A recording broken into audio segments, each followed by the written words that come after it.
In this video, I want to talk about the three different and very distinct groups of criminals that have been making the rounds in the last 20 years, particularly in Los Angeles. And there's property crime and burglaries that go way beyond past 20 years back. But where I want to start is around 2008 and 2009 when the Bling Ring was a thing.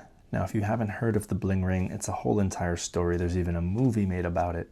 But essentially it was this. It was a group of kids, all LA kids, who somehow decided that they wanted to try and go into a celebrity home one day. So between October 2008 and August 2009, a group of teens and young adults from Calabasas, who ended up getting dubbed the Bling Ring, burglarized the homes of several celebrities, including Paris Hilton, Lindsay Lohan, Orlando Bloom, the list goes on. In all, they stole $3 million plus of cash and belongings. Now, despite the cool name of the Bling Ring and the millions of dollars that they stole and the very big celebrity names that they impacted, this group had relatively non-sophisticated techniques. They tracked celebrity schedules via social media, they entered homes through unlocked doors or windows, and ultimately took advantage of what amounted to very, very little home security. From my understanding, they were less motivated by the money and the goods that they were getting and more motivated by the thrill of it all and with this celebrity obsession. Ultimately, the entire group of friends was arrested, and like I said, you can go watch the movie. I found it mildly entertaining, but also kind of sad and just sad.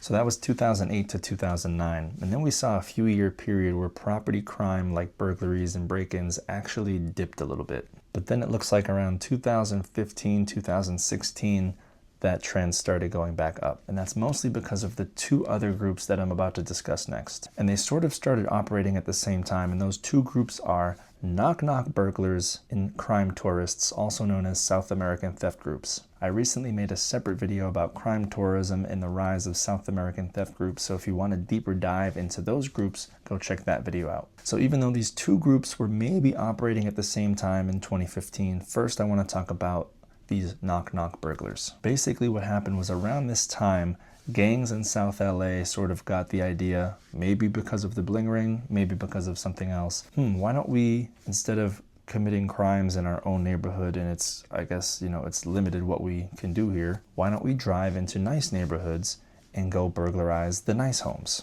So that's exactly what happened. The LAPD and the FBI saw a massive increase in the amount of gang activity where these South LA gangs were renting luxury cars to go into nice neighborhoods, knock on the doors, hence the name knock-knock burglary. And if no one was home, they'd basically go around the back, break in some way, get the goods, and be out. This was a particularly unsettling trend at the time. And I say at the time because this particular trend, from what I see in the reports I read, it has died down a little bit. I think that the LAPD and the LA Sheriff's Department and all the other agencies did a fantastic job kind of like putting the lid on this for the most part. What was so scary about it is that these gang members, this was a little more aggressive. The breaking in was aggressive. It was often in broad daylight. There were definitely cases where homeowners were there and the crime continued. They didn't just run, or they ran and there's a shootout.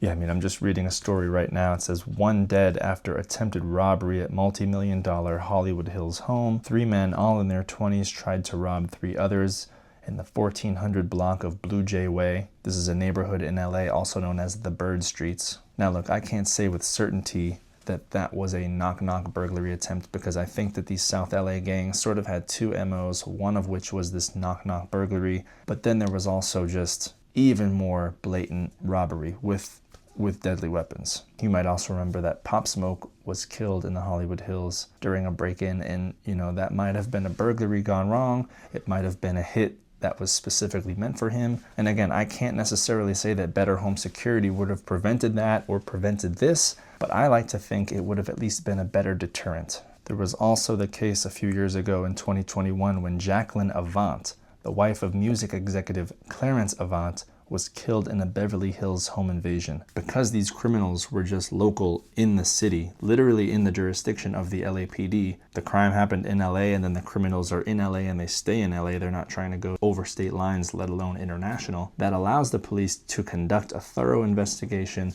ultimately gather enough evidence, and make some big arrests. So it's impossible to say for sure when knock-knock burglaries sort of went on the decline, but I would surmise, based on the crime stats that I look at, that it was probably somewhere around late 2018, early 2019. It seems like there was a dip, again, another one of those sort of dips in the property crimes being committed. And I know that that dip lasted well into COVID because, again, during COVID in 2020, 2021, suddenly you couldn't leave the house at all. But then I do think maybe 2021, 2022, once those restrictions started lifting, we actually did see an uptick in possibly the knock-knock burglary MO.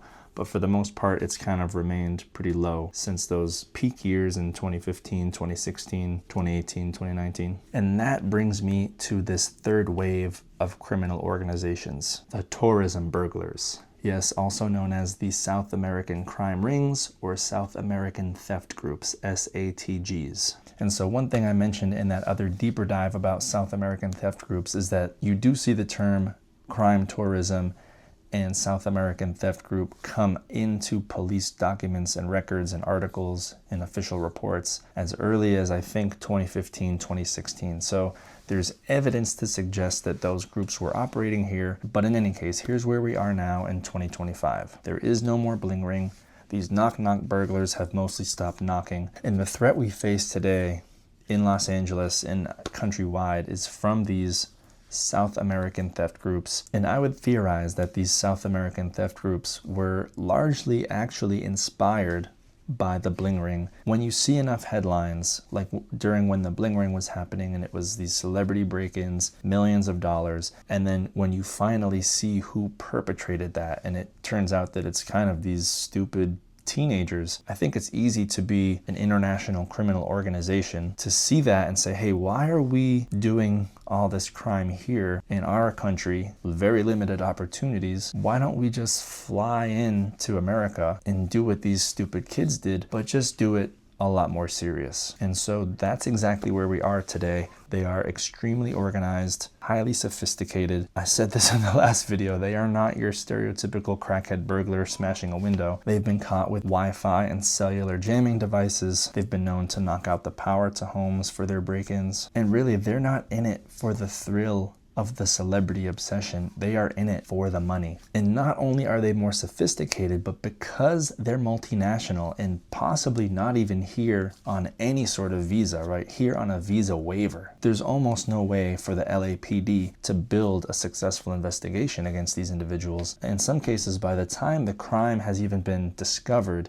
they're probably already back out of the country. And I want to make a note that the police agencies and the FBI who haven't been investigating these crime rings have done a good job because a lot of arrests have been made. 7 Chilean nationals were charged with the burglaries at Patrick Mahomes' home, Travis Kelce, and Patrick Mahomes' home. Anyway, so they got 7 guys there. And then it's funny because they got another 7 in New Jersey around the same time. And there's a quote here from a Port Authority police superintendent: "To disrupt these fast-moving, well-traveled crime networks, it often takes strong collaboration and state-of-the-art technology." And so what can you learn from that? Well, to me, that tells you that their MO, at least up to this point, has been one with such confidence of, we can come in and not even fly right back. We can come in, hit these houses, hit these burglaries, and then just hang out, sell the stuff off, and we're not really at risk. So it's great to see that arrests have been made because, I mean, for me, selling a home security solution, the ultimate goal is to have one in every single home, that to the point that there just no longer is any crime at all, because it's such a deterrent that these criminals just stop coming, they stop trying. And so obviously that's not necessarily something that can happen. So the next best thing you can do is fortify the homes that are at risk and the people who are at risk to a point that actually secures them from these sort of sophisticated threats. That's it for this video. Subscribe for more. Let me know if you have any questions. And as always, stay smart, stay safe, and just a little bit dangerous.